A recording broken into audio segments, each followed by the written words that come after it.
Capitolul Spiritualitate.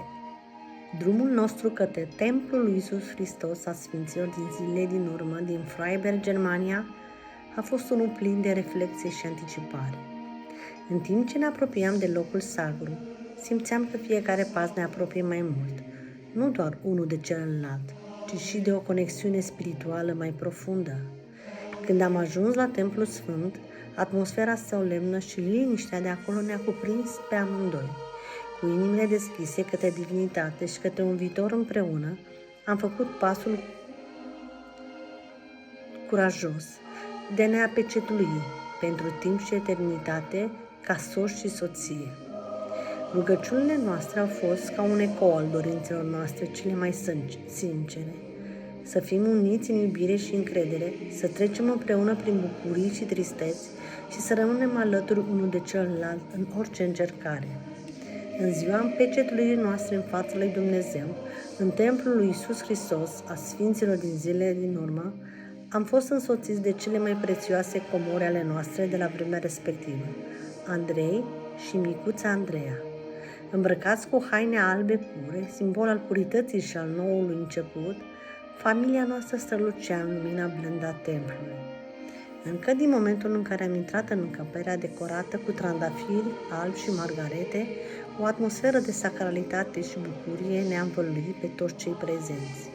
Am simțit o emoție profundă în inimile noastre, iar aceasta se reflecta și în ochii curioși ai celor doi copii. Am simțit prezența lui Iisus Hristos, prezența lui Dumnezeu, a Tatălui nostru Ceresc. Andreea, micuța noastră de numai 2 anișori, era ca un înger zburdalnic, descoperind cu uimire și entuziasm fiecare aspect al ceremoniei. Cu ochii ei mari și luminoși pătrundeau în profunzimea momentului, chiar dacă înțelegerea sa era încă limitată de vârsta fragedă.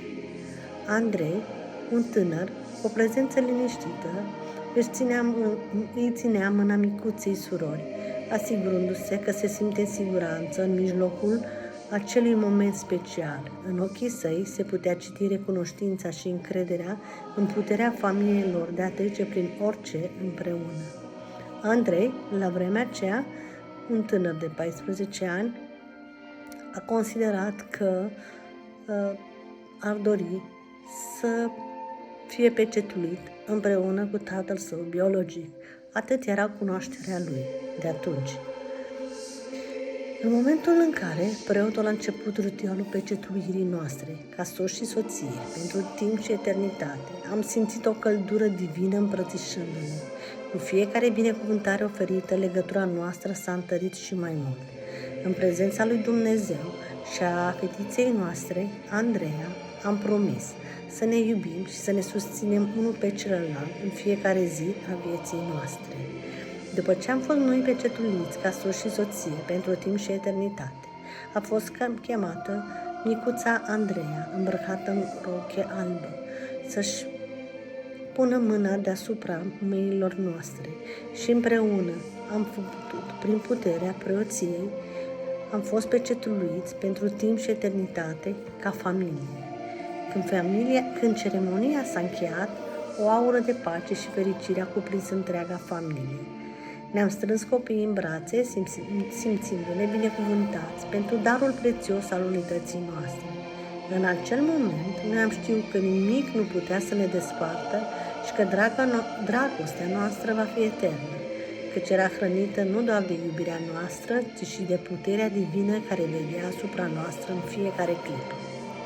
După ceremonie, noi și copiii noștri ne-am simțit înălțați de un sentiment de bucurie și împlinire. Reînnoirea angajamentelor în fața lui Dumnezeu și a comunității ne-a dat o forță nouă în relație și o înțelegere mai profundă a valorilor comune. În zilele ce au urmat, familia noastră a continuat să crească și să dezvolte cu fiecare membru, aducând propriile lor daruri și lecții în această călătorie numită viață. În ciuda provocărilor și obstacolelor care ne-au apărut în cale, am știut că împreună putem înfrunta orice, căci iubirea noastră și credința în Dumnezeu ne va ghida mereu pe drumul nostru.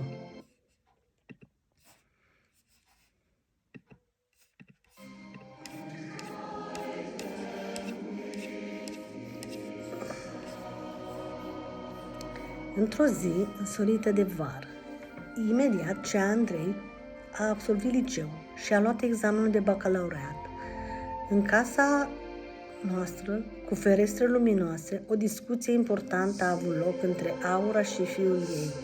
La 19 ani, Andrei a venit cu o dorință neașteptată, care a umplut inima mamei sale cu emoții și tristețe în același timp. Andrei și-a exprimat dorința profundă de a merge într-o misiune de voluntariat cu timp limitate de 2 ani de zile, în care să propovăduiască Evanghelia lui Iisus Hristos și să încurajeze oamenii să studieze și să aplice ceea ce găsesc în Cartea lui Mormon, un alt testament al lui Iisus Hristos. Aura, mama lui, a fost surprinsă de determinarea și curajul fiului său de a urma acest drum. Deși e entuziasmată de misiunea lui, inima ei s-a strâns la gândul că va trebui să-l lase să plece pentru 2 ani.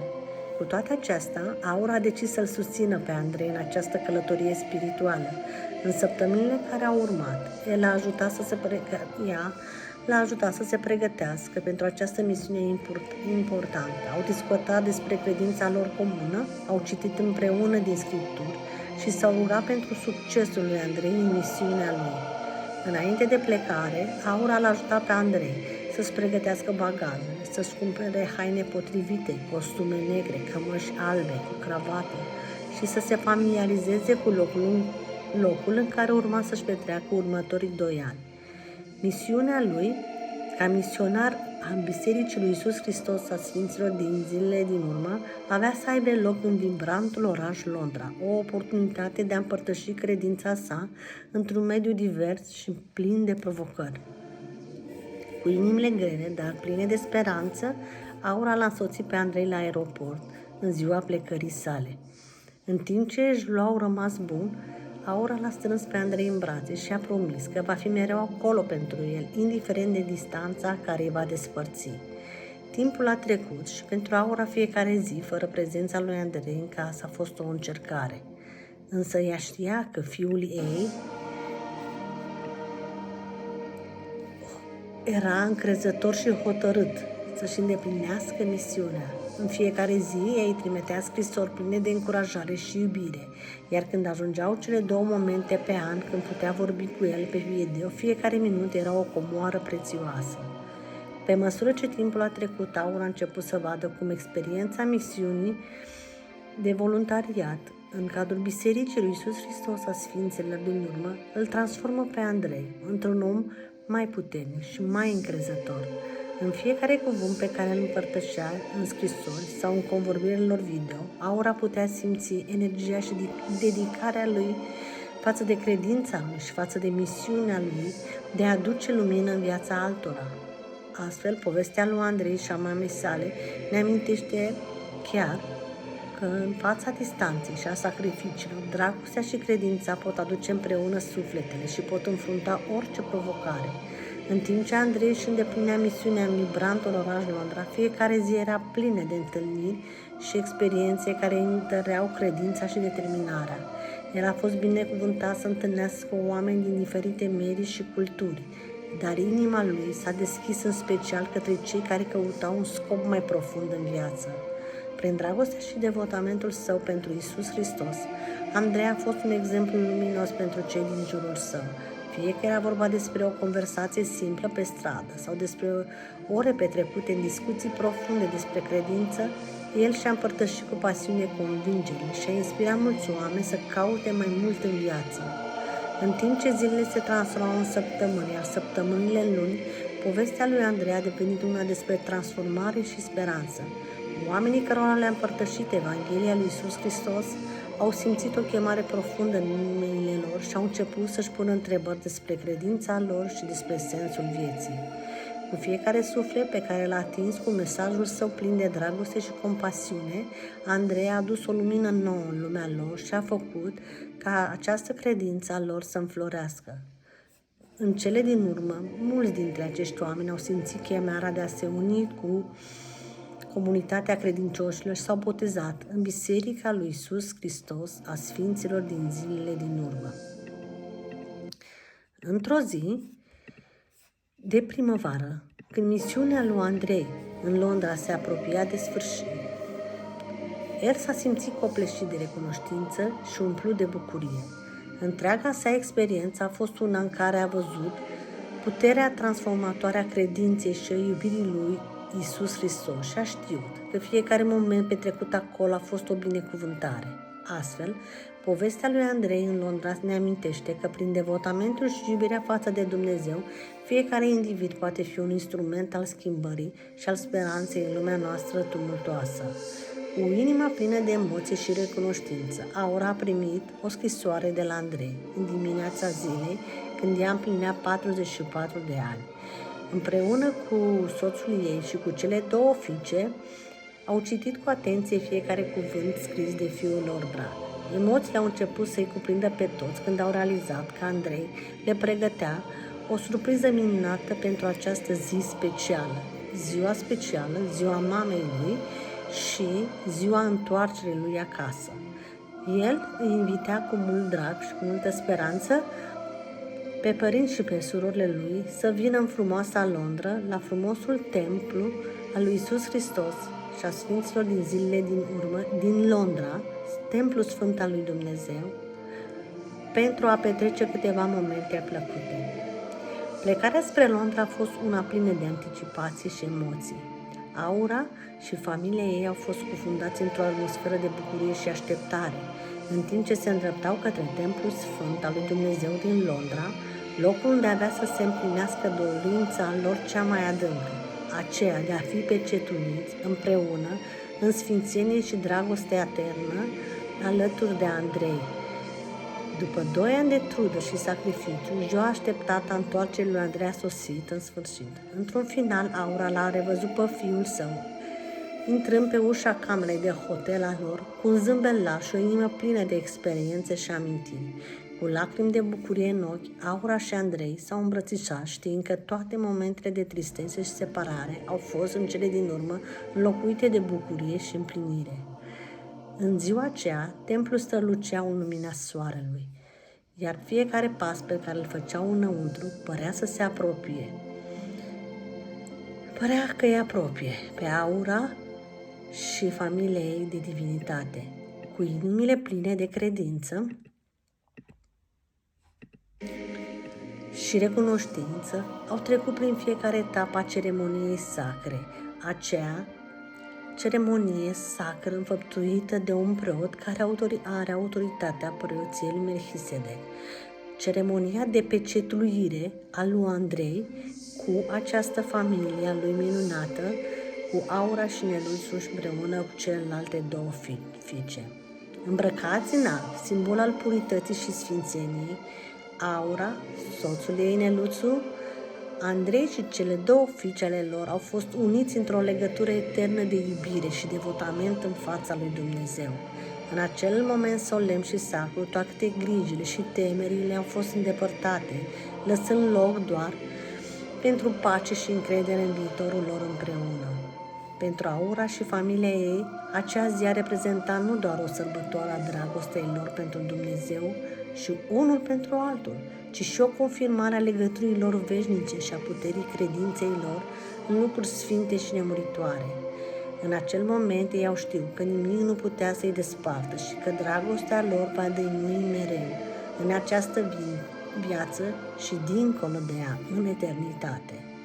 Astfel, călătoria lor la Templul Sfânt din Londra a fost nu doar o experiență spirituală profundă, ci și o amintire care va rămâne vie în inimile lor pentru totdeauna, o amintire a iubirii lor și a credinței lor neclintite în Dumnezeu și în unirea lor ca familie eternă. Această poveste mă conduce către o serie de calități și trăsături și conștientizări profunde. În primul rând, simt că această poveste exprimă o adâncă credință și devotament față de Dumnezeu. Fiecare pas al familiei în templu și fiecare moment al ceremoniei sacre sunt încărcate cu semnificație și recunoștință către divinitate. Îmbrăcarea în alb este simbolul purității și sfințeniei, sugerând o dorință de a trăi în conformitate cu voința lui Dumnezeu și de a urma calea dreaptă. Un alt aspect important este legătura familială puternică și iubirea profundă. Uniunea în fața lui Dumnezeu nu numai că consolidează legătura dintre soț și soție, ci și între părinți și copii. Ei sunt uniți într-o legătură eternă de iubire și devotament, iar această legătură este considerată invincibilă. În această poveste există o conștientizare a puterii credinței și a încrederii în planurile divine. Chiar și în fața incertitudinii și a temeilor, familia găsește pace și încredere în visul lor împreună, având convingerea că nimic nu-i poate desparte și că dragostea lor va dăinui mereu. În cele din urmă, călătoria la templu nu este doar o experiență spirituală profundă, ci și o amintire vie care va rămâne în inimile lor pentru totdeauna. Este o confirmare că iubirea lor și a credinței lor neclintite în Dumnezeu și în legătura lor ca familie eternă, care transcendă această viață și continuă dincolo de ea. Din această poveste înțelegem că sunt recunoscătoare pentru curajul și devotamentul lui Andrei în urmărirea credinței sale și în dorința sa de a ajuta și încuraja pe alți oameni să descopere învățăturile religiei sale. Înțeleg că este important să sprijinim și să încurajăm pe cei dragi în călătoriile lor spirituale, chiar dacă uneori aceasta ne provoacă sentimente de tristețe sau îngrijorare. Înțeleg că prin susținerea lui Andrei în această misiune am contribuit la creșterea și dezvoltarea lui spirituală și că acest lucru este valoros pentru noi amândoi. Sunt conștientă că este esențial să fim deschiși și să-i susținem pe cei dragi în căutările lor spirituale, chiar dacă aceasta implică sacrificii personale și emoționale.